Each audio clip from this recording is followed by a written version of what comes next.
La historia de Irak se ha escrito con sangre. Los antiguos reyes, al mando de los mejores ejércitos del mundo, estaban interesados solo en una cosa: el dominio total. Y sus ciudades e imperios, los primeros sobre la faz de la tierra, surgieron y se destruyeron con guerras, invasiones y conquistas. Fue una época sembrada por el terror que no me hubiese gustado vivir. A través de los siglos, esta tierra conflictiva que marcó el inicio de la historia mundial ha sido atacada por numerosos enemigos extranjeros. Se dieron la vuelta y básicamente asesinaron por la espalda a los enemigos con lanzas y hachas. En la Edad Moderna, Irak se ha convertido en el escenario del imperialismo europeo y más recientemente en el protagonista de la política extranjera americana. Debió de haber sido uno de los regímenes más horribles y opresivos de la historia, comparable incluso con los fascistas de Europa. De Sargón el Grande a Saddam Hussein, estos fueron los reyes de Babilonia.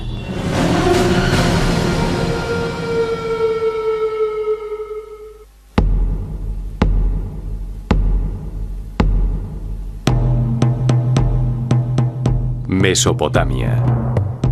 La palabra griega que define al antiguo Irak significa región entre dos ríos, el Tigris y el Éufrates. La llanura de Mesopotamia formaba parte de la Medialuna Fértil, un territorio provisto de agua abundante, el ambiente perfecto para el florecimiento de la civilización. En esta región se desarrolló una avanzada cultura tribal mucho antes que en Egipto, Grecia y Roma. Las tribus se convirtieron en asentamientos y los asentamientos en ciudades. En el 3500 a.C., al sur de Mesopotamia, en una región también conocida como Sumer, surgieron las primeras ciudades del mundo: Uruk y Ur. En este lugar se desarrolló, por primera vez en el planeta, todo lo social, lo político y lo tecnológico que normalmente asociamos a la vida civilizada.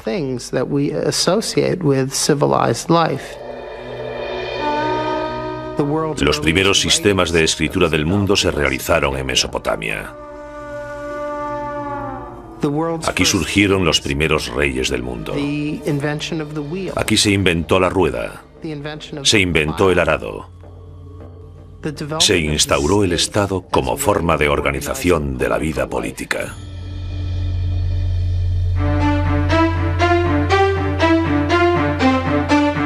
En el 2900 a.C., el conjunto de las 30 ciudades-estado de Mesopotamia apenas formaban un imperio unido. Cada una tenía su propio rey, sus propios dioses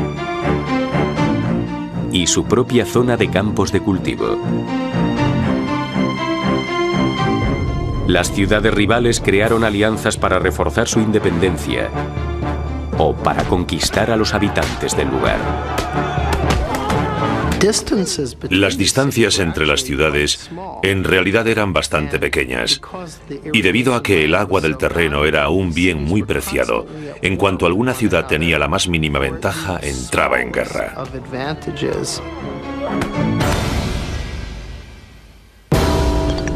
En el 2334 a.C., un rey dominó Mesopotamia: Sargón el Grande. Parece ser que no sobrevivió ninguna imagen de Sargón. Pero podemos imaginarnos su aspecto. Tendría el aspecto, al menos en sus retratos, del típico rey mesopotámico, fuerte y poderoso. La forma antigua del nombre de Sargón, Saroquim, significa rey ilegítimo. Y según los historiadores, esto es una clara indicación de que Sargón era un usurpador. Según cuenta la leyenda, sus orígenes eran iguales a los de Moisés. Sargón era el hijo ilegítimo de una sacerdotisa. Así que tras nacer, lo metió en una canasta que puso en el río y lo encontró un jardinero que le crió. Y de mayor, acabó al servicio del rey de Kish.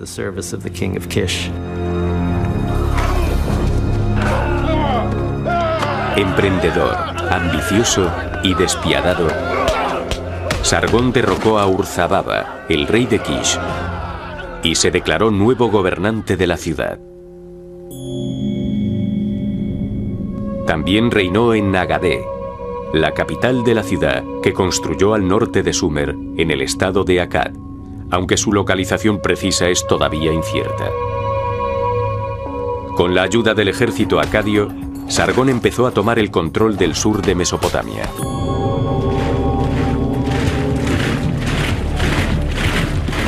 Su primera conquista fue la ciudad de Uruk, donde capturó y luego humilló a Lugalzagesi, el rey de Uruk, arrastrándole con una correa. Y tras conquistar Uruk, conquistó otras ciudades del sur de Mesopotamia.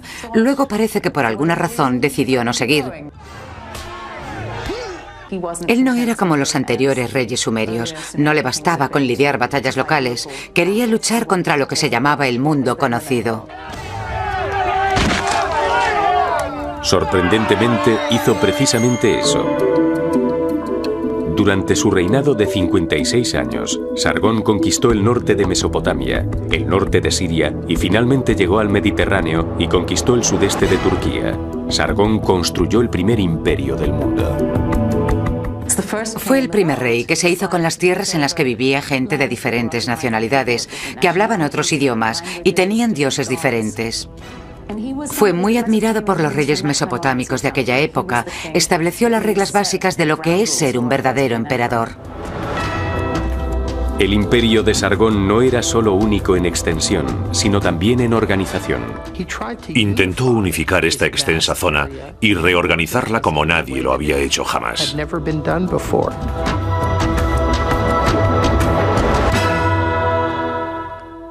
Todas las ciudades en Mesopotamia tenían su propio sistema de pesos y de medidas.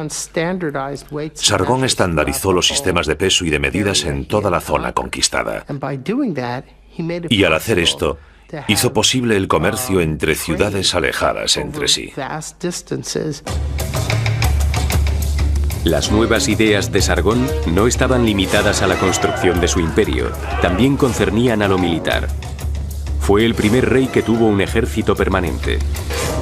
Tenía un enorme ejército de 5.400 hombres que habían sido reclutados en todas las ciudades del imperio, pero resultaban caros de mantener, así que Sargón introdujo una nueva tradición para poder alimentar a sus tropas: el saqueo. El ejército se alimentaba de los productos de la tierra, así que las campañas de guerra estaban más o menos organizadas para que empezasen cuando ya se había recogido la cosecha en toda Mesopotamia. Fue una época sembrada por el terror que no me hubiese gustado vivir. Si vivías en la región de Akkad, pero no formabas parte de la élite, sabías que cada año tendrías que enfrentarte a este tipo de masacre.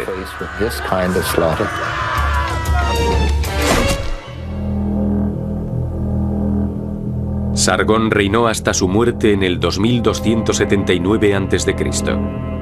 Su dinastía continuó gobernando durante otros 82 años. A pesar de que el imperio acadio fue un imperio grandioso, también demostró su fragilidad. En el 2197 a.C., el reino cayó en manos de unos enemigos que provenían de los montes Zagros en Persia. Pronto surgiría un nuevo rey, Hammurabi, que veía en Sargón su modelo a seguir, creará sin ayuda de nadie una legendaria ciudad. Y de repente aparece en las fronteras con su ejército preparado para luchar.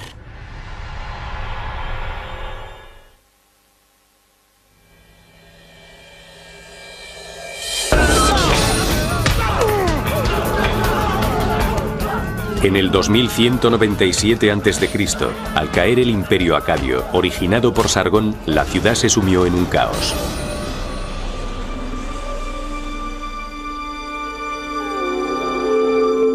Finalmente, en el 2112, los reyes de Ur consiguieron la estabilidad.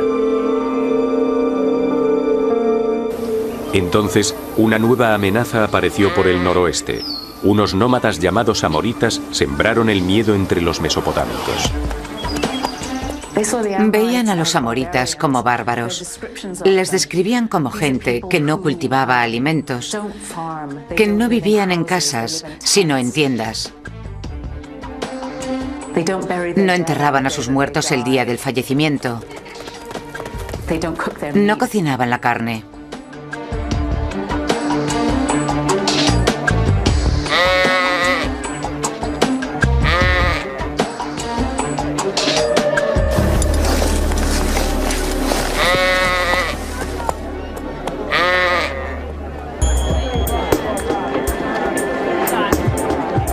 Pero no causaron ningún conflicto. En el 1900 a.C., los amoritas ya estaban completamente adaptados a la vida mesopotámica. Se convirtieron en soldados, granjeros y empresarios, y tomaron cargos de gobernador o general. Consolidaron su integración en Mesopotamia fundando dinastías en las ciudades de Isin, Larsa, Esnuna y Babilonia. Al final, la llegada de los amoritas benefició a Mesopotamia. Muchos de los grandes reyes de Mesopotamia fueron amoritas.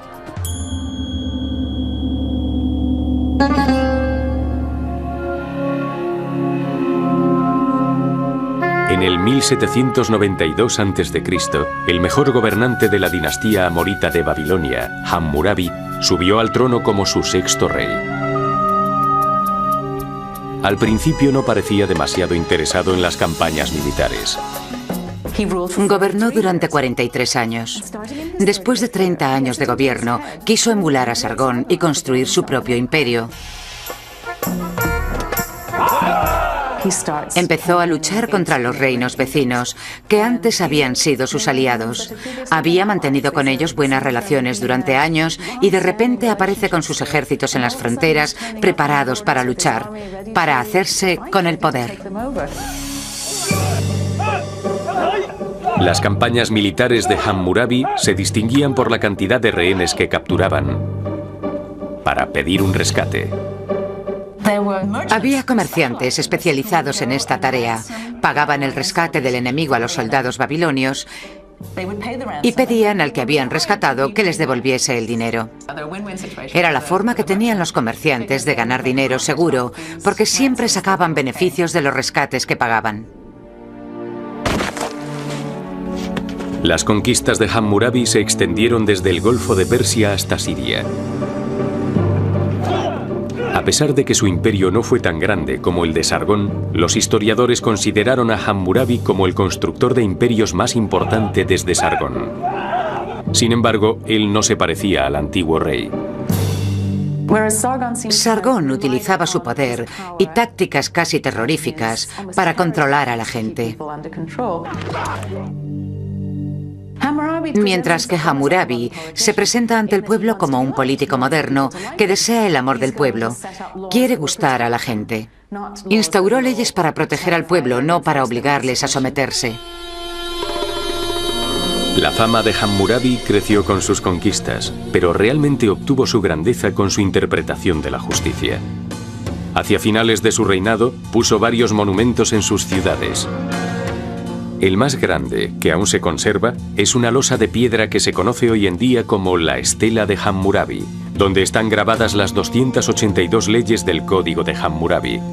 Están grabadas en una escritura en forma de cuña llamada cuneiforme, la primera escritura conocida desarrollada en Sumer a finales del cuarto milenio antes de Cristo. Si un esclavo le dice a su señor, "No eres mi señor", el señor puede cortarle la oreja al esclavo.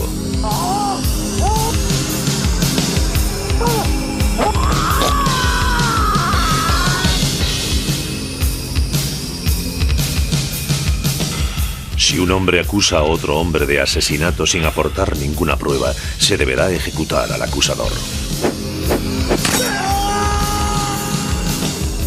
Si una mujer no es discreta y por tanto no cuida de su casa y desacredita a su marido, hay que arrojar a esta mujer al agua. El plan de administración de justicia de Hammurabi era muy extenso. Sus regulaciones civiles y criminales cubrían muchos temas, incluyendo leyes comerciales, matrimoniales y de propiedad, precios y salarios, regulaciones en esclavitud y los honorarios. Algunas eran bastante razonables. Hammurabi se pasa mucho tiempo especificando en el código la posición social de una mujer casada. En el caso de que cometiese un error haciendo algo, o hiciese algo mal, perdería sus derechos de propiedad. Hoy en día todo esto nos parece muy avanzado y a la vez inesperado. Por otro lado, en el código Hammurabi encontramos pasajes de ojo por ojo, diente por diente, que son totalmente iguales a los bíblicos. La justicia de Hammurabi no era necesariamente equitativa. Los derechos cambiaban dependiendo del estado individual de los ciudadanos, si eran ciudadanos libres, gobernantes o esclavos. Si un ciudadano mataba a un esclavo, podía librarse de ello con el pago de una multa. Si mataba a otro ciudadano, lo más probable era que le matasen a él también por haberlo hecho. Así que definitivamente en el antiguo período babilonio, no todos los hombres eran iguales. El código de Hammurabi no fue el primero en instaurarse. La gente de Mesopotamia ya estaba acostumbrada a seguir los códigos, pero el código de Hammurabi era el más detallado y sofisticado. Tras el reinado de Hammurabi, el sur de Mesopotamia se empezó a conocer como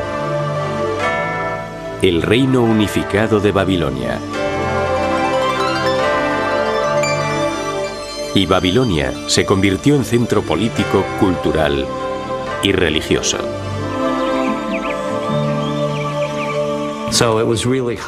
Así que en realidad todo lo que hizo Hammurabi convirtió a Babilonia en lo que es y en lo que será bajo el dominio del neobabilonio Nabucodonosor, que la convertirá en la gran metrópolis del mundo antiguo. En 1750 a.C., una enfermedad obligó a Hammurabi a cederle el trono a su hijo. En el 1000 a.C., Babilonia ya había formado un estado nacional en el sur. Mientras tanto, la ciudad de Asur dominaba el norte con un estado rival, Asiria. Pronto los gobernantes de la región, como las arenas de los desiertos, llevarán a cabo un increíble cambio. Babilonia luchará por la obtención del poder contra el norte de Mesopotamia, el hogar de los soldados más antiguos del mundo. Los asirios. Los imperios estaban haciéndose cada vez más grandes y más despiadados.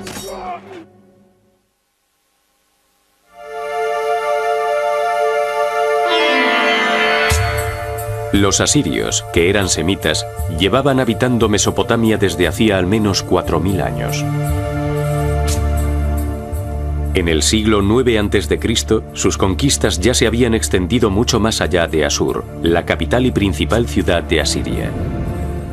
Del 885 a.C. al 860 a.C., el rey asirio Asurnasipal II se concentró principalmente en los asuntos militares. Quería construir una nueva Asiria. Más de 100 años atrás había sido una gran potencia y Asurnasipal estaba decidido a que volviera a serlo. Todo su gobierno estaba centrado en asuntos militares. La campaña de Asurnasipal sirvió de ejemplo para los futuros reyes de Asiria, que construyeron imperios de manera despiadada y decidida. Los relieves esculpidos en las paredes de los palacios de los reyes asirios muestran a los soldados haciendo pedazos las murallas de las ciudades enemigas. Se ven barcos de guerra con artefactos. Se ven carros de guerra. Se ve todo el calvario. Se ve a la infantería excavando túneles bajo las murallas de las ciudades que están sitiando. Los imperios estaban haciéndose cada vez más grandes y cada vez más despiadados. Asurnasipal fue terriblemente cruel con los prisioneros de guerra y con sus propios súbditos cuando protestaron por la subida de impuestos. Intentaba imponer su criterio de la manera más brutal posible. Describía con detalles truculentos cómo despellejaba a la gente, poniendo las pieles en las murallas de la ciudad y haciendo montañas de cabezas decapitadas. Algo realmente horrible.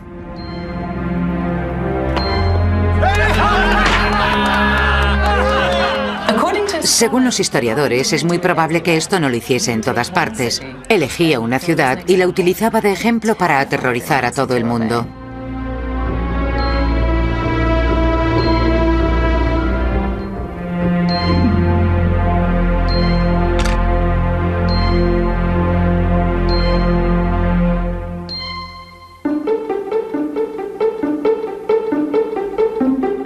Cuando murió Ashurnasirpal en el 860 a.C., su reino llegaba hasta el norte, a las fronteras del este de Turquía y el mar Mediterráneo.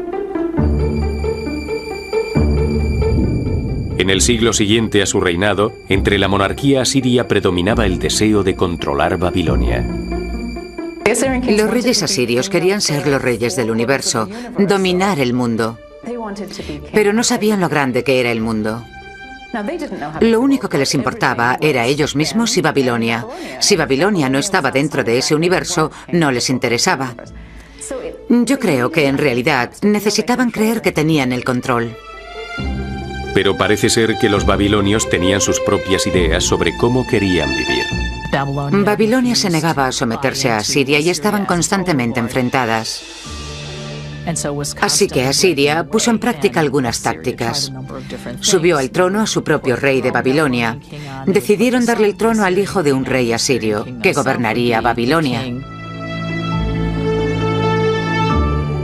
Aún así, independientemente de los problemas que hubiese entre las dos culturas, los asirios, por irónico que resulte, tenían un gran respeto por la civilización babilonia. A pesar de que los asirios eran muy poderosos, seguían teniendo la sensación de ser culturalmente inferiores con respecto a Babilonia. Veían a Babilonia como una fuente de conocimiento, con su cultura cuneiforme, y seguramente les veían como los americanos vieron a Inglaterra en el siglo XIX, como un sitio donde encontrar auténtica literatura, teatro y cosas por el estilo.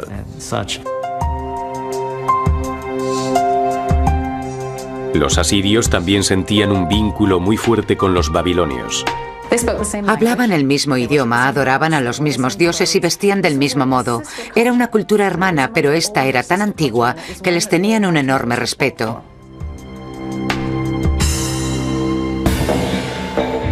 Pero esto cambió a principios del 704 a.C.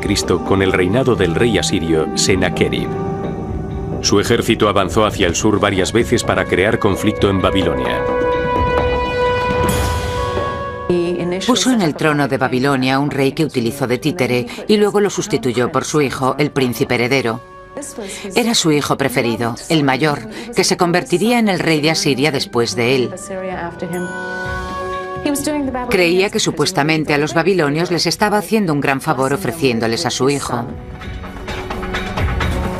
En el 668 a.C., el hijo de Sennacherib, Ashurnadinshumbe, fue capturado y matado por un soldado del ejército invasor. Sennacherib culpó a los babilonios por no haber sabido protegerle y defenderle. Su relación con los babilonios fue empeorando hasta que al final hizo lo que era en cierto sentido impensable: atacó Babilonia. Y fue algo realmente brutal. Golpeé al enemigo con la fuerza de una tormenta enfurecida. Aniquilé al enemigo con flechas y lanzas. Aplasté sus cuerpos. Les corté las gargantas como si fuesen corderos.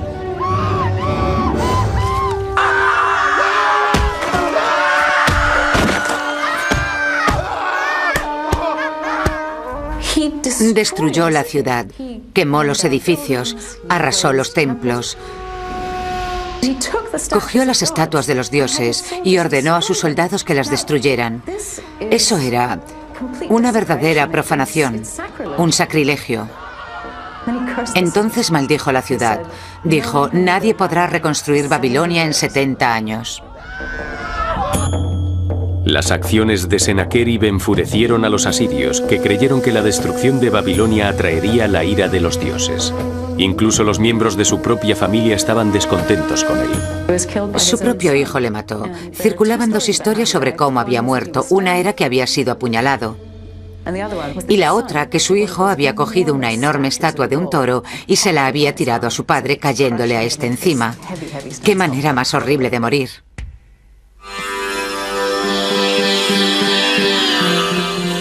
Después de la muerte de Sennacherib, en el 680 a.C., su hijo pequeño, Asarhadón, se convirtió en el rey de Asiria. Inmediatamente quiso reconstruir Babilonia y corregir el enorme error que, según él, había cometido su padre. Aún así, él sabía que no sobreviviría a la maldición de los 70 años, grabada para la posteridad en una tablilla de barro. Desesperado, Asarhadón consultó a los sacerdotes y descubrió algo asombroso. Descubrió que no eran 70 años después de todo. Habían estado leyendo la tablilla al revés y en realidad eran 11 años, porque la manera como se escriben los números en cuneiforme, 70 al revés es 11. De ahí la confusión. Solo tenía que esperar 11 años. Asarhadón ordenó que se reconstruyese la ciudad. Utilizó los botines obtenidos en sus conquistas para ayudar a financiar la construcción. Cuando Asarhadón murió en el 669 a.C., dejó a su hijo mayor, Asurbanipal, un reino que se extendía desde Egipto hasta Persia. Asurbanipal fue uno de los gobernantes de Mesopotamia más cultos, porque tenía una habilidad única. Dijo, yo, Asurbanipal, puedo leer y escribir. Quería tener una colección de todos los trabajos literarios de su reino y guardarlos en su palacio de Nínive.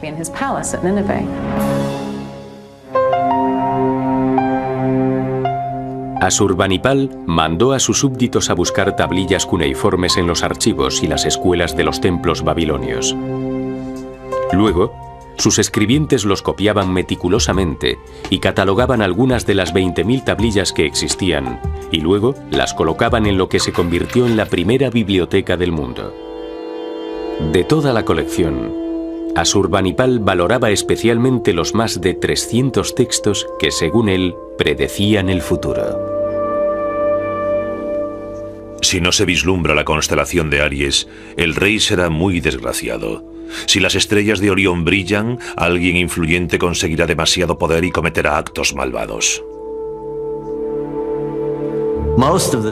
La mayoría de las tablillas tenían que ver con este tipo de adivinación, y para él eran importantes a la hora de gobernar bien, de acuerdo con la voluntad de los dioses, y a la hora de sobrevivir como rey.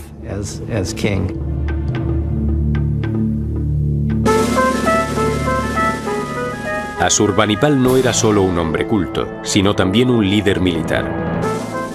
Bajo su mandato, el imperio asirio controló todo Oriente Próximo, la tierra más grande jamás gobernada bajo mandato asirio. Así que para ellos eso era el universo. Pero después de la muerte de Asurbanipal, en el 627 a.C., se lanzarán nuevos ataques contra el imperio asirio. Esta gente inició un movimiento de tenaza sobre la capital asiria.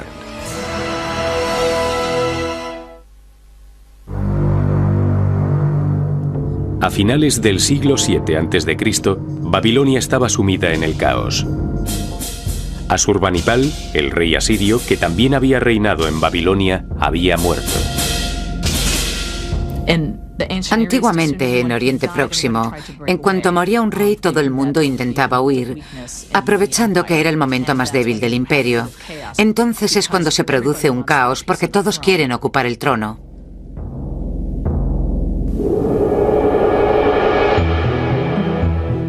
En el 627 a.C., un líder local de origen incierto llamado Nabopolassar empezó a luchar por el trono de Babilonia.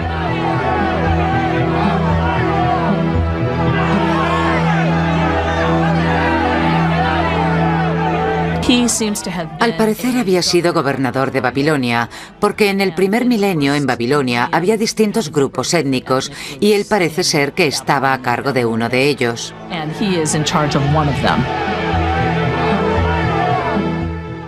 Al obtener la victoria, reclamó el título de rey.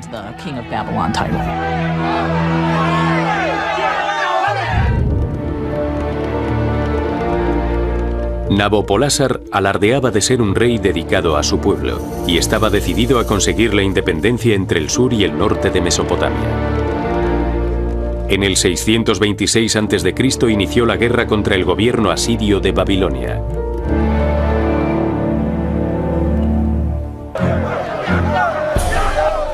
En 10 años, Nabopolásar había conseguido dominar totalmente a Babilonia y empezó a amenazar a la capital asiria. Empieza a expulsar a las tropas asirias y luego se dirige hacia el norte, hacia el centro de Asiria. En el 615, cuando estaba con los ejércitos asirios dirigiendo los ataques a Asiria, la gente que venía del norte de Irán, principalmente medos, se unieron a ellos. Así que este ejército, ayudado por otros hombres, estaba preparado para realizar un movimiento de tenaza en el interior de Asiria. En el 614 a.C., los medos saquearon la ciudad de Nimrud y un año después tomaron Asur, el centro espiritual y cultural de Asiria. En el 612, una coalición de medos y babilonios entró en Nínive y tras 3 meses de sitio, Nínive se rindió.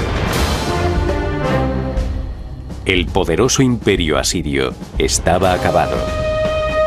En la conquista, Asiria es víctima de su propia maximización.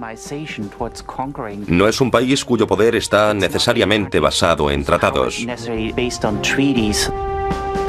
En cuanto el poder asirio empieza a debilitarse, básicamente se queda sola y se derrumba.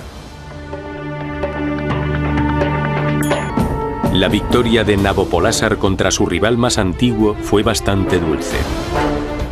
Masacraron la tierra de Asiria.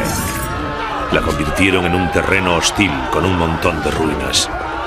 Los asirios, que años antes habían gobernado a todo este pueblo, ahora herían a la gente con sus armas poderosas.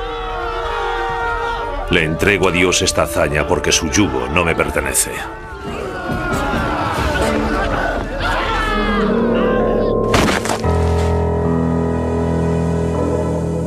En el 605 a.C. murió Nabopolásar y le sucedió como rey de Babilonia su hijo mayor, Nabucodonosor II. Había sido comandante en el ejército de su padre y pronto demostrará ser igual que todos los grandes conquistadores mesopotámicos que habían reinado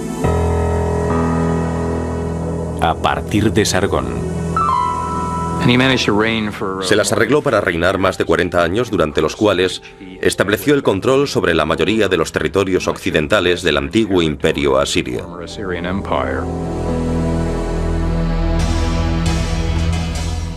Incluido en el imperio de Nabucodonosor estaba el reino palestino de Judea. En el 600 a.C., el rey Joaquín tomó la difícil decisión de no pagar el tributo anual a Babilonia. Como venganza, en diciembre del 568 a.C., Nabucodonosor dirigió sus tropas hacia el oeste y atacó Jerusalén, la capital de Judea y el centro espiritual de los judíos. Tras una batalla de 3 meses de duración, el ejército babilonio obtuvo la victoria.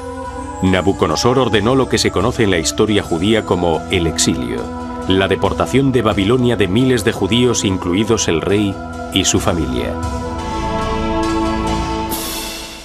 Una de las maneras que tenían de estabilizar un territorio conquistado era acoger a una élite política y social que no hubiese demostrado ser de confianza o cooperadora con el reino y sustituirla por una nueva población de gente que no tuviese ningún vínculo con el lugar. Nabucodonosor consiguió crear un imperio comparable al de Asiria.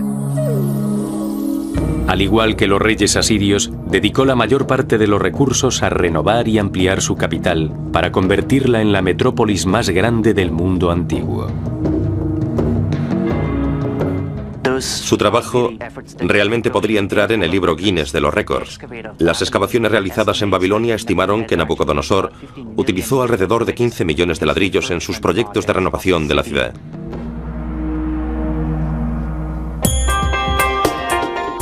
Aparentemente, Nabucodonosor era un perfeccionista. La ceremonial Puerta de Ishtar, con su representación de animales mitológicos, fue reconstruida 3 veces. Los leones de la puerta representan a la diosa Ishtar, mientras que un demonio llamado Mushushu representa a Marduk, el dios principal de los babilonios y jefe del panteón mesopotámico. Desde la época de Hammurabi, Marduk ha sido uno de los grandes dioses de Oriente Próximo. No es el dios de nada en particular, pero consiguió conquistar a una diosa malvada llamada Tiamat, la diosa del mar. Él cogió su cuerpo y lo dividió en 2. Con la parte de arriba creó los cielos y con la parte de abajo creó la tierra.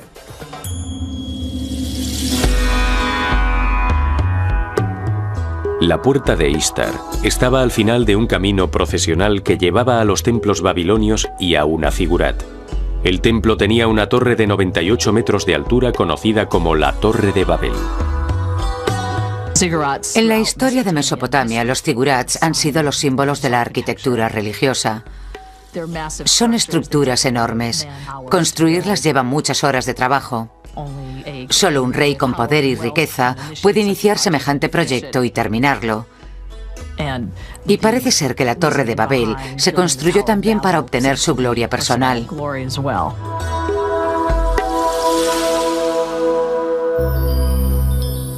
Dentro del magnífico palacio de Nabucodonosor había jardines colgantes. El historiador griego Heródoto los definió como una de las maravillas del mundo. Supuestamente, los jardines habían sido construidos para la mujer del rey, una princesa iraní que echaba de menos su país y se consolaba con ver las terrazas de los edificios y las plantas exóticas.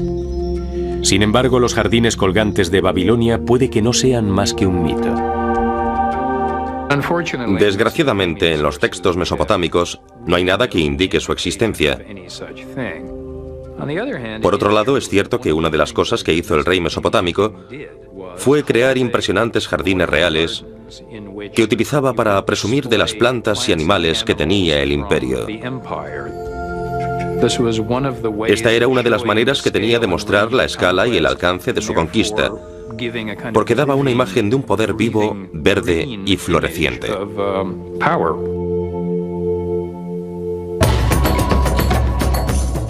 Nabucodonosor murió en el 562 a.C. con 84 años. Durante su reinado se desarrollaron el arte, las ciencias y la literatura babilonia gracias a su considerable riqueza y al fuerte apoyo del Estado. Pero bajo esta superficie brillante no todo era perfecto. Ahora, Babilonia estará al mando de un rey fiel al enemigo.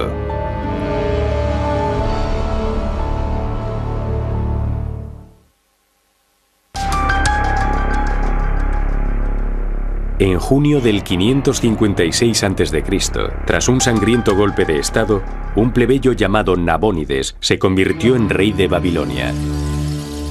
Enseguida fue odiado por los sacerdotes y la gente del lugar. No solo declaraba haber sido un súbdito leal del viejo enemigo de la ciudad, Asiria, sino que también ignoraba al dios principal de Babilonia, Marduk, a favor del dios de su madre. Nabónides estaba muy unido a su madre, una sacerdotisa dedicada al dios Sin, el dios de la luna. En el 549 a.C., Nabónides hizo lo impensable.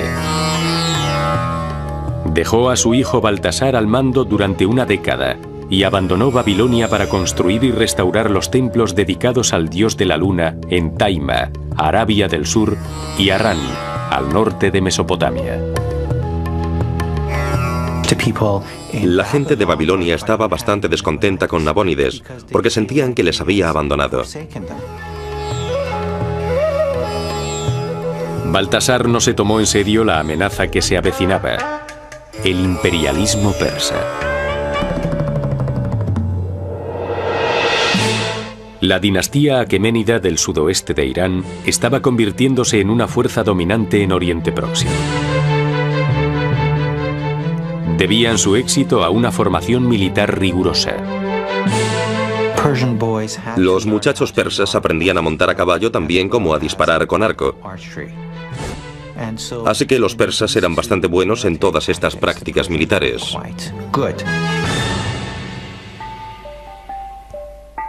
En el 559 a.C., un nuevo rey aqueménida ocupó el trono.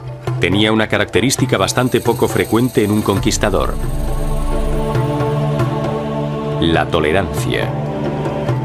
Se llamaba Ciro el Grande. En solo 10 años alcanzó una enorme popularidad, no solo por su habilidad militar, sino por haber obtenido la victoria contra los medos iraníes sin derramar nada de sangre. Llevará a cabo una increíble campaña de guerra en la que primero conquistará la meseta iraní gobernada por los medos. Antes de la batalla, un gran número de soldados del ejército medo se pusieron del lado de Ciro y abandonaron al gobernador medo, y por tanto, él ganó la batalla antes de que ésta comenzase. En el 546 a.C., Ciro tenía un enorme imperio que se extendía desde Asia Menor, en el oeste, hasta la meseta iraní en el este. Lo único que quedaba era Babilonia, el centro político, cultural y religioso, y los territorios babilonios de Siria, el Líbano y Palestina.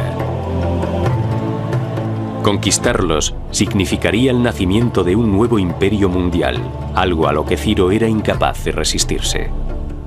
Babilonia es el centro del mundo. Es la capital del mundo en ese momento. Una vez Ciro conquiste Babilonia,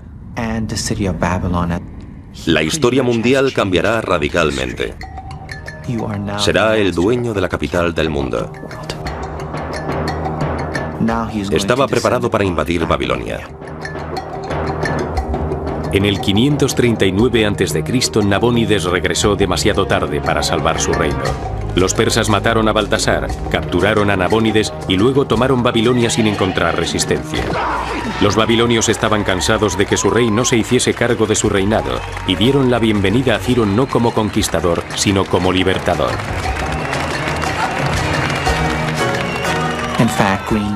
De hecho, pusieron coronas de laureles a sus pies. En la ciudad reinaba un estado de paz. Una de las primeras cosas que hizo fue ir al templo de Marduk y realizar los ritos que Nabónides había dejado de hacer.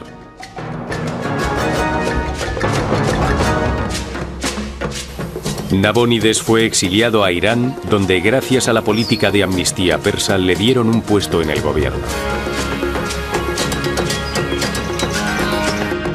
A Ciro se le otorgó el título de rey de Babilonia y rey de las tierras. Siguiendo una política de generosidad, no de represión, y favoreciendo a las regiones locales, consiguió que sus nuevos súbditos fueran sus aliados más entusiastas.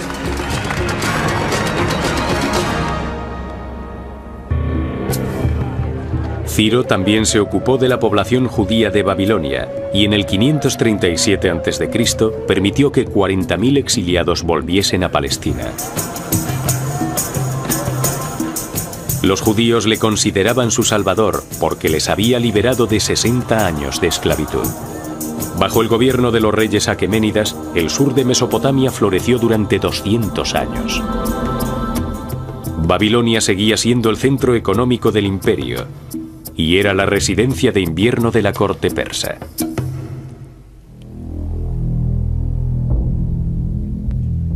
En el 336 a.C., en la era de Darío III, la incompetencia de algunos gobernantes y multitud de rebeliones habían ido debilitando al imperio persa. 5 años después, a los 50 años, Darío tuvo que defender a Babilonia contra el rey de Macedonia de 22 años. Alejandro Magno.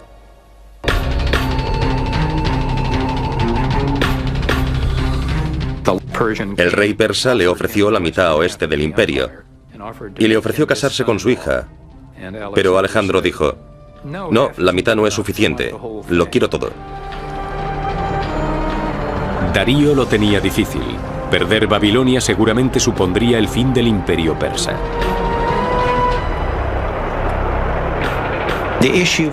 El problema de los persas era que si le cedían Mesopotamia, la meseta iraní se quedaría al descubierto.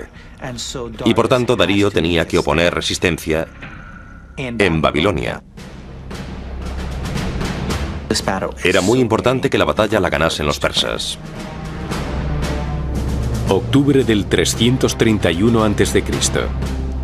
Darío y Alejandro se preparan para luchar en Gaugamela, al norte de Mesopotamia. Darío está seguro de su victoria. Los persas fueron los que eligieron el campo de batalla, y según los textos griegos sobre esta batalla, incluso prepararon este campo de batalla lo mejor posible para poder beneficiar a su ejército. Era un valle muy abierto, una llanura muy extensa, y la eligieron porque allí ellos podían utilizar sus carros de guerra con más facilidad. De hecho, el arma secreta de Darío era un nuevo carro de guerra con el que creía que obtendría una gran ventaja. Eran carros de guerra grandes y pesados, y habían colocado espadas en las ruedas, espadas rotantes que supuestamente iban a ser como gigantes terribles que atacarían a toda la infantería y provocarían semejante escabechina que los soldados del ejército se verían obligados a rendirse. Pero Darío subestimó a Alejandro, que tenía su propio as en la manga. Su infantería había estado practicando durante bastante tiempo este tipo de ataque. Así que cuando los carros de guerra se acercaron, ellos se movieron hacia un lado. Los carros pasaron de largo. Ellos dieron la vuelta y su estrategia consistió en coger las lanzas, las hachas y matar por la espalda a los que iban en los carros. Fue toda una estrategia. Atacaron por la espalda al ejército más poderoso. Después de casi un día de lucha, Darío abandonó el campo de batalla envuelto en una nube de polvo, y Alejandro tomó posesión de Babilonia. Tenía grandes planes para Babilonia. Babilonia iba a ser uno de los centros principales del imperio que estaba formando. Ya había empezado algunos proyectos de edificación allí. Mandó a una flota a explorar el Mar Rojo. Empezó a construir instalaciones navales por el Tigris y el Éufrates y cerca de la desembocadura del Golfo, para que las ciudades situadas más arriba de Irak pudieran ser más accesibles en barco.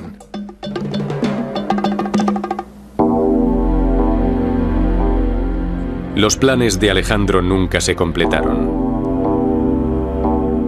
En junio del 232 a.C., durante una estancia en Babilonia, en el antiguo palacio de Nabucodonosor, el rey de 33 años enfermó de una fiebre y murió por causas desconocidas.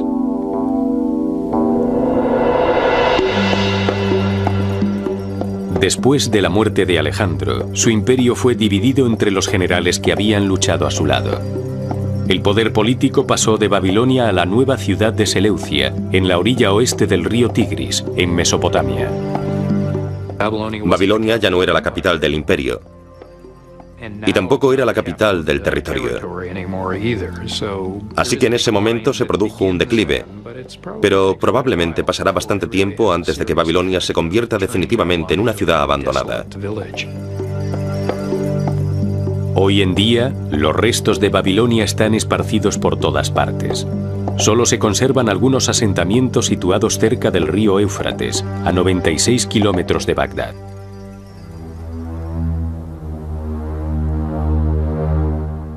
En los siguientes 900 años, Mesopotamia será gobernada por una serie de dinastías griegas y persas. Pero habrá una conquista que será realmente definitiva en la formación de lo que luego se convertirá en el país de Irak. Cualquier esfuerzo que hagas para que el Islam se extienda por el mundo, para convertirte en un mejor musulmán, para mejorar la situación de los musulmanes, se considera una yihad.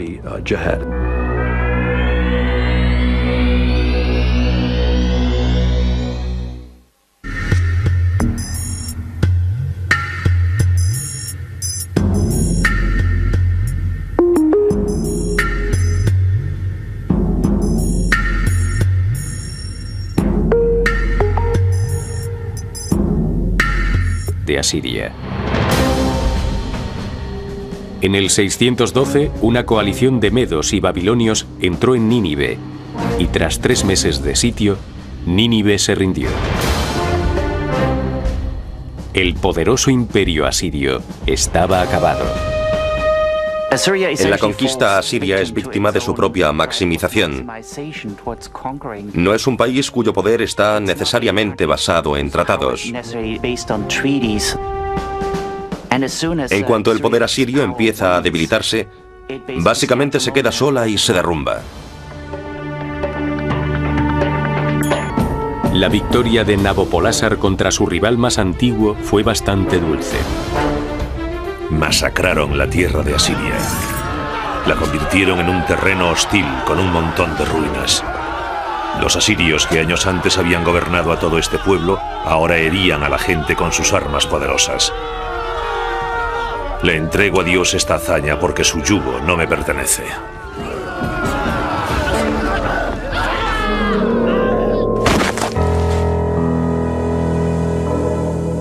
En el 605 a.C. murió Nabopolásar, y le sucedió como rey de Babilonia su hijo mayor, Nabucodonosor II. Había sido comandante en el ejército de su padre, y pronto demostrará ser igual toda la zona conquistada. Y al hacer esto, hizo posible el comercio entre ciudades alejadas entre sí. Las nuevas ideas de Sargón no estaban limitadas a la construcción de su imperio, también concernían a lo militar. Fue el primer rey que tuvo un ejército permanente. Tenía un enorme ejército de 5.400 hombres que habían sido reclutados en todas las ciudades del imperio, pero resultaban caros de mantener, así que Sargón introdujo una nueva tradición para poder alimentar a sus tropas: el saqueo. El ejército se alimentaba de los productos de la tierra, así que las campañas de guerra estaban más o menos organizadas para que empezasen cuando ya se había recogido la cosecha en toda Mesopotamia. Fue una época sembrada por el terror que no me hubiese gustado vivir. Si vivías en la región de Akkad, pero no formabas parte de la élite, sabías que cada año tendrías que enfrentarte a este tipo de masacre.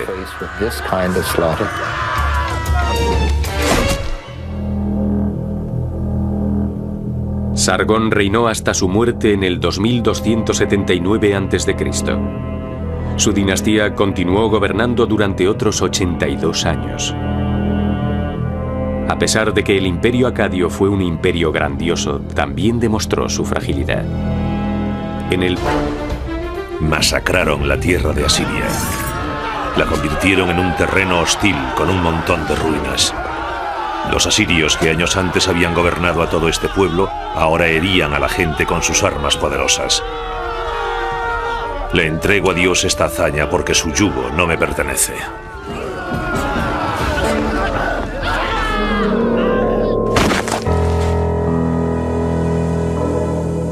En el 605 a.C. murió Nabopolásar, y le sucedió como rey de Babilonia su hijo mayor, Nabucodonosor II. Había sido comandante en el ejército de su padre, y pronto demostrará ser igual que todos los grandes conquistadores mesopotámicos que habían reinado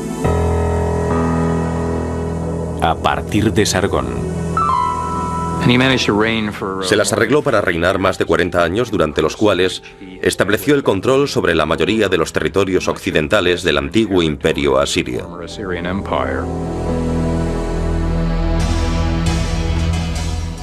Incluido en el imperio de Nabucodonosor estaba el reino palestino de Judea. En el 600 a.C., el rey Joaquín tomó la difícil decisión de no pagar el tributo anual a Babilonia. Como venganza, en diciembre del 568 a.C., Nabucodonosor dirigió sus tropas hacia el oeste y controlar Babilonia. Los reyes asirios querían ser los reyes del universo, dominar el mundo. Pero no sabían lo grande que era el mundo. Lo único que les importaba era ellos mismos y Babilonia. Si Babilonia no estaba dentro de ese universo, no les interesaba. Yo creo que en realidad necesitaban creer que tenían el control. Pero parece ser que los babilonios tenían sus propias ideas sobre cómo querían vivir. Babilonia se negaba a someterse a Asiria y estaban constantemente enfrentadas. Así que Asiria puso en práctica algunas tácticas. Subió al trono a su propio rey de Babilonia. Decidieron darle el trono al hijo de un rey asirio, que gobernaría Babilonia. Aún así, independientemente de los problemas que hubiese entre las dos culturas, los asirios, por irónico que resulte, tenían un gran respeto por la civilización babilonia. A pesar de que los asirios eran muy poderosos, seguían teniendo la sensación de ser culturalmente inferiores con respecto a Babilonia. Veían a Babilonia como una fuente de conocimiento, con su cultura cuneiforme, y seguramente les veían como los americanos vieron a Inglaterra en el siglo XIX, como un sitio donde encontrar auténtica literatura, teatro y cosas por el estilo. Varias veces para crear conflicto en Babilonia. Puso en el trono de Babilonia a un rey que utilizó de títere y luego lo sustituyó por su hijo, el príncipe heredero. Era su hijo preferido, el mayor, que se convertiría en el rey de Asiria después de él. Creía que supuestamente a los babilonios les estaba haciendo un gran favor ofreciéndoles a su hijo. En el 668 a.C., el hijo de Senaquerib, Ashurnadinshumbe, fue capturado y matado por un soldado del ejército invasor. Senaquerib culpó a los babilonios por no haber sabido protegerle y defenderle. Su relación con los babilonios fue empeorando hasta que al final hizo lo que era en cierto sentido impensable: atacó Babilonia. Y fue algo realmente brutal. Golpeé al enemigo con la fuerza de una tormenta enfurecida. Aniquilé al enemigo con flechas y lanzas. Aplasté sus cuerpos. Les corté las gargantas como si fuesen corderos.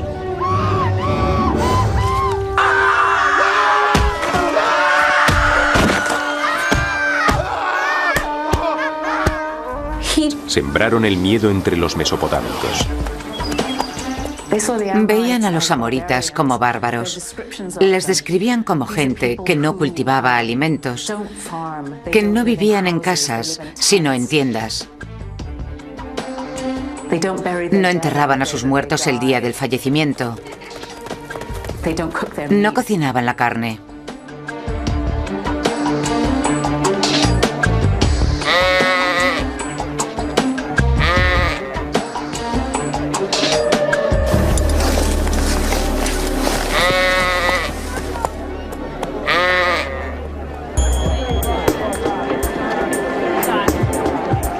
Pero no causaron ningún conflicto. En el 1900 a.C., los amoritas ya estaban completamente adaptados a la vida mesopotámica. Se convirtieron en soldados, granjeros y empresarios, y tomaron cargos de gobernador o general. Consolidaron su integración en Mesopotamia fundando dinastías en las ciudades de Isin, Larsa, Esnuna y Babilonia. Al final, la llegada de los amoritas benefició a Mesopotamia. Muchos de los grandes reyes de Mesopotamia fueron amoritas.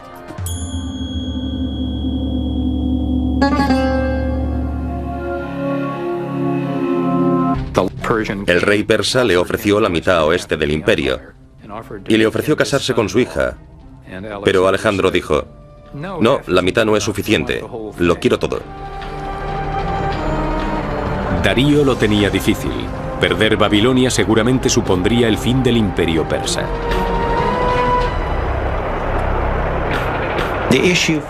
El problema de los persas era que si le cedían Mesopotamia, la meseta iraní se quedaría al descubierto. Y por tanto Darío tenía que oponer resistencia en Babilonia. Era muy importante que la batalla la ganasen los persas. Octubre del 331 a.C. Darío y Alejandro se preparan para luchar en Gaugamela, al norte de Mesopotamia. Darío está seguro de su victoria. Los persas fueron los que eligieron el campo de batalla, y según los textos griegos sobre esta batalla, incluso prepararon este campo de batalla lo mejor posible para poder beneficiar a su ejército. Era un valle muy abierto, una llanura muy extensa, y la eligieron porque allí ellos podían utilizar sus carros de guerra con más facilidad. De hecho, el arma secreta de Darío era un nuevo carro de guerra con el que creía que obtendría una gran ventaja.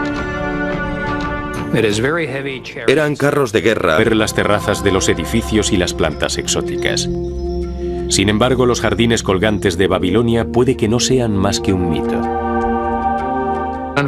Desgraciadamente, en los textos mesopotámicos no hay nada que indique su existencia. Por otro lado, es cierto que una de las cosas que hizo el rey mesopotámico fue crear impresionantes jardines reales que utilizaba para presumir de las plantas y animales que tenía el imperio. Esta era una de las maneras que tenía de mostrar la escala y el alcance de su conquista, porque daba una imagen de un poder vivo, verde y floreciente.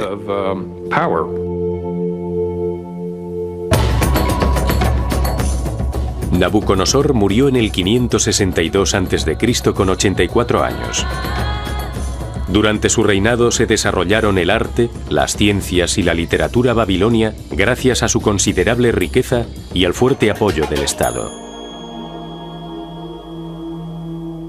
Pero bajo esta superficie brillante no todo era perfecto. Ahora, Babilonia estará al mando de un rey fiel al enemigo.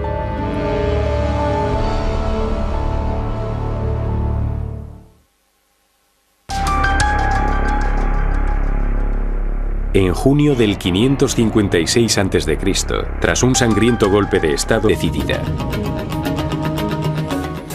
Los relieves esculpidos en las paredes de los palacios de los reyes asirios muestran a los soldados haciendo pedazos las murallas de las ciudades enemigas. Se ven barcos de guerra con artefactos. Se ven carros de guerra. Se ve todo el calvario. Se ve a la infantería excavando túneles bajo las murallas de las ciudades que están sitiando. Los imperios estaban haciéndose cada vez más grandes y cada vez más despiadados. Asurnasipal fue terriblemente cruel con los prisioneros de guerra y con sus propios súbditos cuando protestaron por la subida de impuestos. Intentaba imponer su criterio de la manera más brutal posible. Describía con detalles truculentos cómo despellejaba a la gente, poniendo las pieles en las murallas de la ciudad y haciendo montañas de cabezas decapitadas. Algo realmente horrible.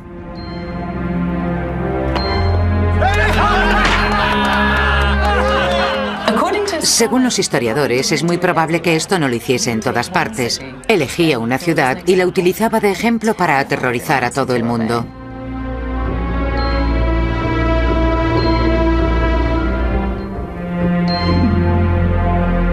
Estaba preparado para realizar un movimiento de tenaza en el interior de Asiria.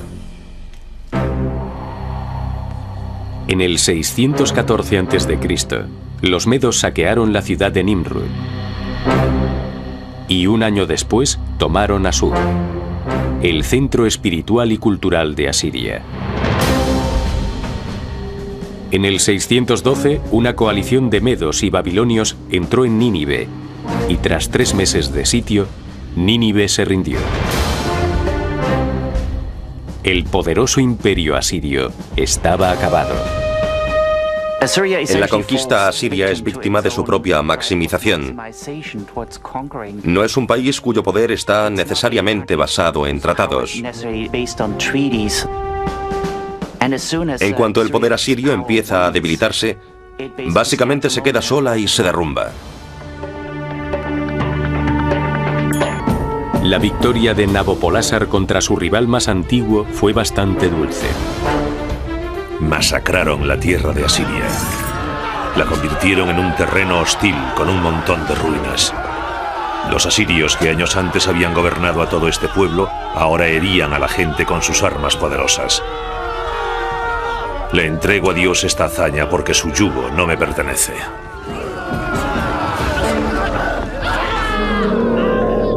Construidos para la mujer del rey, una princesa iraní que echaba de menos su país y se consolaba con ver las terrazas de los edificios y las plantas exóticas. Sin embargo, los jardines colgantes de Babilonia puede que no sean más que un mito. Desgraciadamente, en los textos mesopotámicos no hay nada que indique su existencia.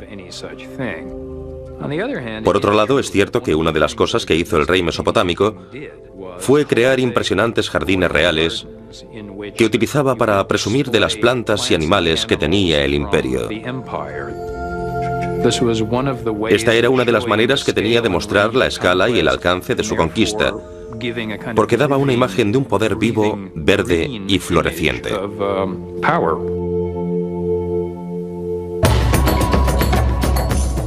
Nabucodonosor murió en el 562 a.C. con 84 años. Durante su reinado se desarrollaron el arte, las ciencias y la literatura babilonia gracias a su considerable riqueza y al fuerte apoyo del Estado. Pero bajo esta superficie brillante no todo era perfecto. Ahora, Babilonia estará al mando de un rey fiel al enemigo.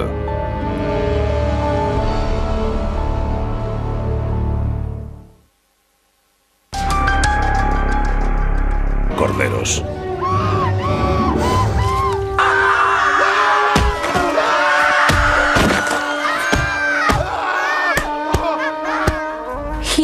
Destruyó la ciudad, quemó los edificios, arrasó los templos,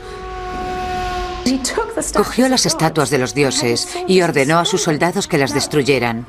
Eso era una verdadera profanación, un sacrilegio. Entonces maldijo la ciudad. Dijo: nadie podrá reconstruir Babilonia en 70 años. Las acciones de Sennacherib enfurecieron a los asirios, que creyeron que la destrucción de Babilonia atraería la ira de los dioses. Incluso los miembros de su propia familia estaban descontentos con él. Su propio hijo le mató. Circulaban dos historias sobre cómo había muerto. Una era que había sido apuñalado, y la otra que su hijo había cogido una enorme estatua de un toro y se la había tirado a su padre, cayéndole a este encima. ¡Qué manera más horrible de morir!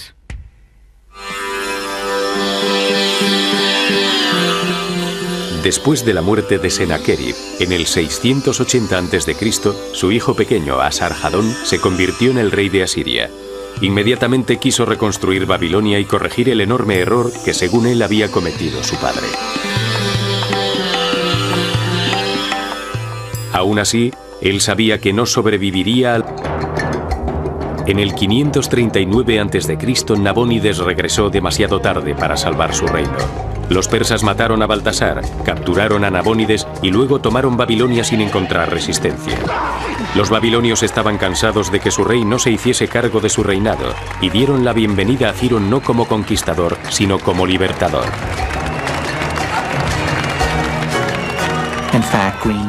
De hecho, pusieron coronas de laureles a sus pies. En la ciudad reinaba un estado de paz. Una de las primeras cosas que hizo fue ir al templo de Marduk y realizar los ritos que Nabónides había dejado de hacer.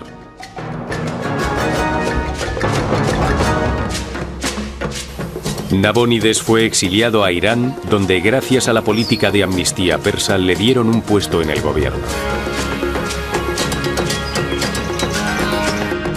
A Ciro se le otorgó el título de rey de Babilonia y rey de las tierras.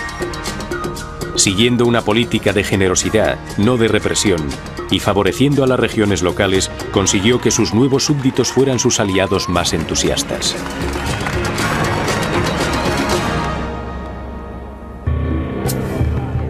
Ciro también se ocupó de la población judía de Babilonia y en el 537 a.C.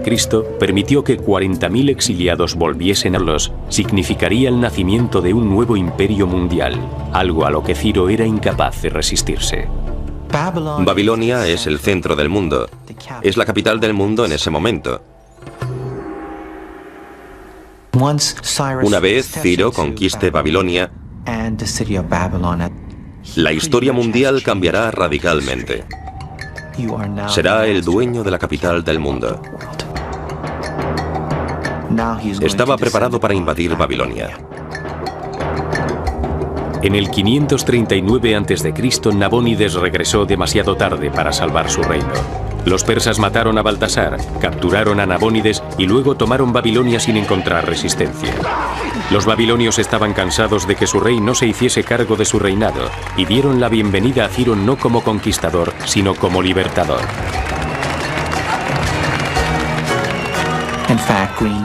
De hecho, pusieron coronas de laureles a sus pies. En la ciudad reinaba un estado de paz. Una de las primeras cosas que hizo fue ir al templo de Marduk y realizar los ritos que Nabónides había dejado de hacer.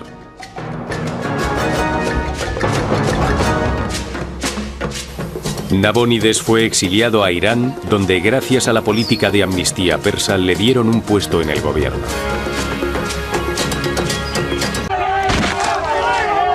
Sorprendentemente, hizo precisamente eso. Durante su reinado de 56 años, Sargón conquistó el norte de Mesopotamia, el norte de Siria y finalmente llegó al Mediterráneo y conquistó el sudeste de Turquía. Sargón construyó el primer imperio del mundo. Fue el primer rey que se hizo con las tierras en las que vivía gente de diferentes nacionalidades, que hablaban otros idiomas y tenían dioses diferentes.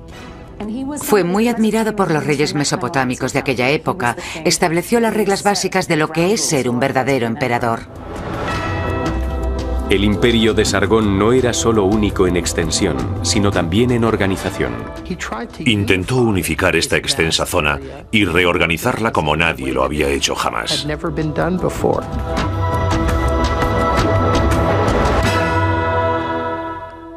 Todas las ciudades en Mesopotamia tenían su propio sistema de pesos y de medidas. Sargón estandarizó los sistemas de peso y de medidas en toda la zona conquistada. Y al hacer esto, hizo posible el comercio entre ciudades alejadas entre sí. Las nuevas ideas de Sargón no estaban limitadas a la construcción de su imperio, también concernían a lo militar. Fue el primer rey que tuvo un ejército permanente. Tenía un enorme ejército de 5.400 hombres que habían sido reclutados en todas las ciudades del imperio, pero resultaban caros de mantener, así que Sargón introdujo una nueva tradición para poder alimentar a sus tropas: el saqueo.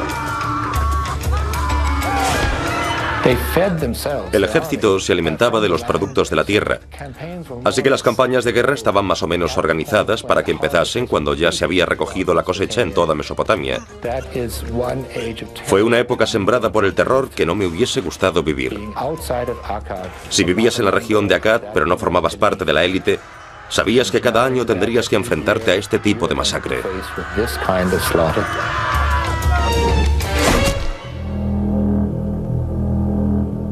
Sargón reinó hasta su muerte en el 2279 a.C. Su dinastía continuó gobernando durante otros 82 años. A pesar de que el imperio acadio fue un imperio grandioso, también demostró su fragilidad. En el 2197 a.C., el reino cayó en manos de unos enemigos que provenían de los montes Zagros en Persia. Pronto surgiría un nuevo rey, Hammurabi, que veía en Sargón su modelo a seguir, creará sin ayuda de nadie una legendaria ciudad. Y de repente aparece en las fronteras con su ejército preparado para luchar.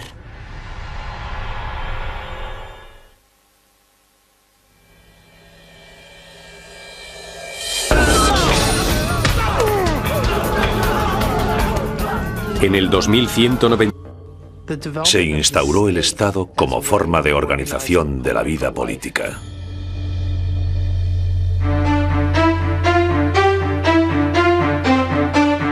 En el 2900 a.C., el conjunto de las 30 ciudades-estado de Mesopotamia apenas formaban un imperio unido.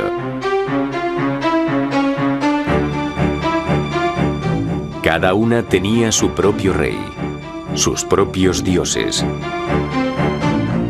y su propia zona de campos de cultivo.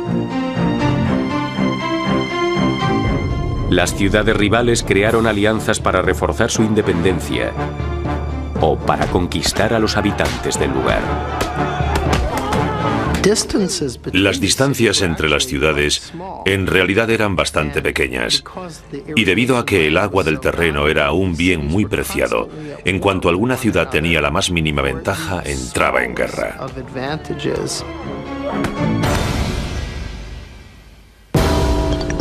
En el 2334 a.C., un rey dominó Mesopotamia, Sargón el Grande. Parece ser que no sobrevivió ninguna imagen de Sargón, pero podemos imaginarnos su aspecto. Tendría el aspecto, al menos en sus retratos, del típico rey mesopotámico, fuerte y poderoso. La forma antigua del nombre de Sargón, Saroquín, significa rey ilegítimo. Y según los historiadores, esto es una clara indicación de que Sargón era un usurpador. Según cuenta la leyenda, sus orígenes eran iguales a los de Moisés. Sargón era el hijo ilegítimo de una sacerdotisa. Así que tras nacer, lo metió en una canasta que puso en el río y lo encontró un jardinero que le crió. Y de mayor, acabó al servicio del rey de Kish.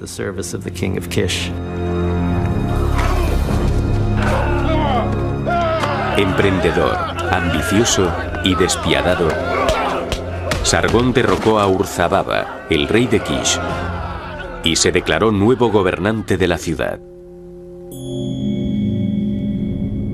También reinó en Nagadé, la capital de la ciudad que construyó al norte de Sumer, en el estado de Akkad, aunque su localización precisa es todavía incierta. Con la ayuda del ejército acadio, Sargón empezó a tomar el control del sur de Mesopotamia.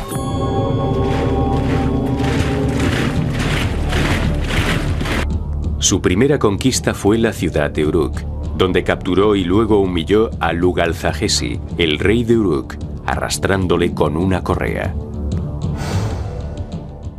Y tras conquistar Uruk, conquistó otras ciudades del sur de Mesopotamia. Luego parece que por alguna razón decidió no seguir. Él no era como los anteriores reyes sumerios. No le bastaba con lidiar batallas locales. Quería luchar contra lo que se llamaba el mundo conocido.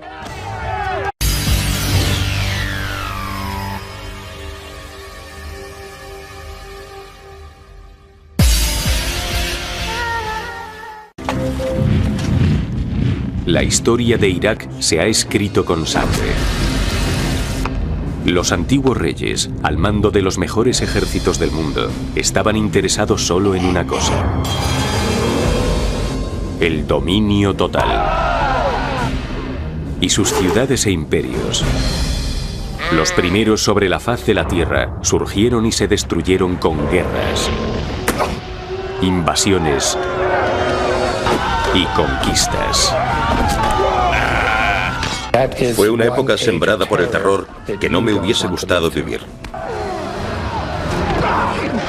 A través de los siglos, esta tierra conflictiva que marcó el inicio de la historia mundial ha sido atacada por numerosos enemigos extranjeros. Se dieron la vuelta y básicamente asesinaron por la espalda a los enemigos con lanzas y hachas. En la Edad Moderna, Irak se ha convertido en el escenario del imperialismo europeo y más recientemente en el protagonista de la política extranjera americana. Debió de haber sido uno de los regímenes más horribles y opresivos de la historia, comparable incluso con los fascistas de Europa.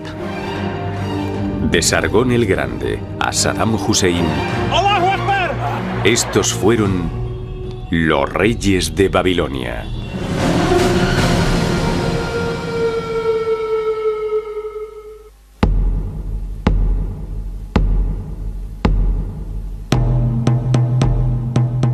Mesopotamia. La palabra griega que define al antiguo Irak significa región entre dos ríos, el Tigris y el Éufrates. La llanura de Mesopotamia formaba parte de la Medialuna Fértil, un territorio provisto de agua abundante, el ambiente perfecto para el florecimiento de la civilización. En esta región se desarrolló una avanzada cultura tribal mucho antes que en Egipto, Grecia y Roma. Las tribus se convirtieron en asentamientos y los asentamientos en ciudades. En el 3500 a.C., al sur de Mesopotamia, en una región también conocida como Sumer, surgieron las primeras ciudades del mundo: Uruk y Ur. En este lugar se desarrolló, por primera vez en el planeta, todo lo social, lo político y lo tecnológico que normalmente asociamos a la vida civilizada.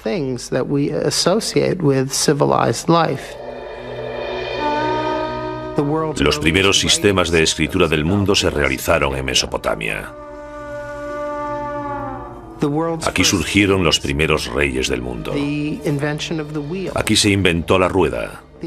Se inventó el arado. Las conquistas de Hammurabi se extendieron desde el Golfo de Persia hasta Siria. A pesar de que su imperio no fue tan grande como el de Sargón, los historiadores consideraron a Hammurabi como el constructor de imperios más importante desde Sargón. Sin embargo, él no se parecía al antiguo rey. Sargón utilizaba su poder y tácticas casi terroríficas para controlar a la gente. Mientras que Hammurabi se presenta ante el pueblo como un político moderno que desea el amor del pueblo, quiere gustar a la gente. Instauró leyes para proteger al pueblo, no para obligarles a someterse. La fama de Hammurabi creció con sus conquistas, pero realmente obtuvo su grandeza con su interpretación de la justicia. Hacia finales de su reinado, puso varios monumentos en sus ciudades. El más grande, que aún se conserva, es una losa de piedra que se conoce hoy en día como la Estela de Hammurabi, donde están grabadas las 282 leyes del Código de Hammurabi. Están grabadas en una escritura en forma de cuña llamada cuneiforme, la primera escritura conocida desarrollada en Sumer a finales del cuarto milenio antes de Cristo. Si un esclavo le dice a su señor, "No eres mi señor", el señor puede cortarle la oreja al esclavo.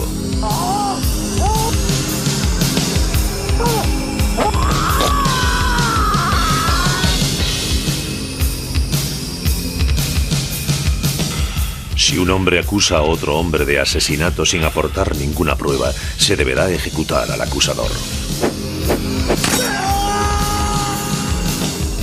Si una mujer no es discreta y por tanto no cuida de su casa y desacredita a su marido, hay que arrojar a esta mujer al agua. El plan de administración de justicia de Hammurabi era muy extenso. Sus regulaciones civiles y criminales cubrían muchos temas, incluyendo leyes comerciales, matrimoniales y de propiedad, precios y salarios, regulaciones en esclavitud y los honorarios. Algunas eran bastante razonables. Hammurabi se pasa mucho tiempo especificando en el código la posición social de una mujer casada. En el caso de que cometiese un error haciendo algo o hiciese algo mal, perdería sus derechos de propiedad. Hoy en día todo esto nos parece muy avanzado y a la vez inesperado. Por otro lado, en el código Hammurabi encontramos pasajes de ojo por ojo, diente por diente, que son totalmente iguales a los bíblicos. La justicia de Hammurabi no era necesariamente equitativa. Los derechos cambiaban dependiendo del estado individual de los ciudadanos, si eran ciudadanos libres, gobernantes o esclavos. Si un ciudadano mataba a un esclavo, podía librarse de ello con el pago de una multa. Si mataba a otro ciudadano, lo más probable era que le matasen a él también por haberlo hecho. Así que definitivamente en el antiguo período babilonio no todos los hombres eran iguales. 37 a.C., al caer el imperio acadio, originado por Sargón, la ciudad se sumió en un caos.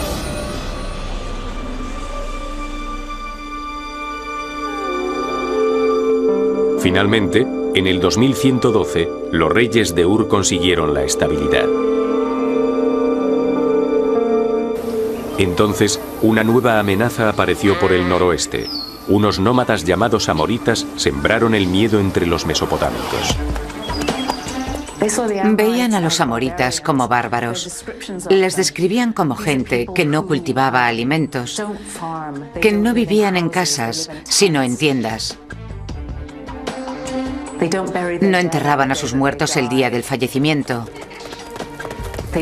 No cocinaban la carne.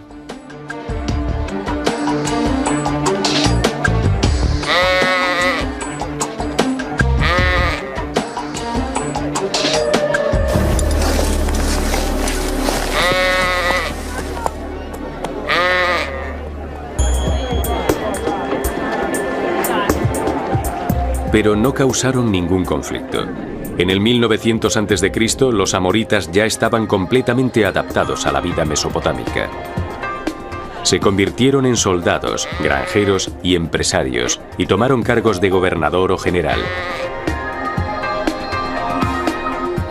Consolidaron su integración en Mesopotamia fundando dinastías en las ciudades de Isin, Larsa, Esnuna y Babilonia. Al final, la llegada de los amoritas benefició a Mesopotamia. Muchos de los grandes reyes de Mesopotamia fueron amoritas.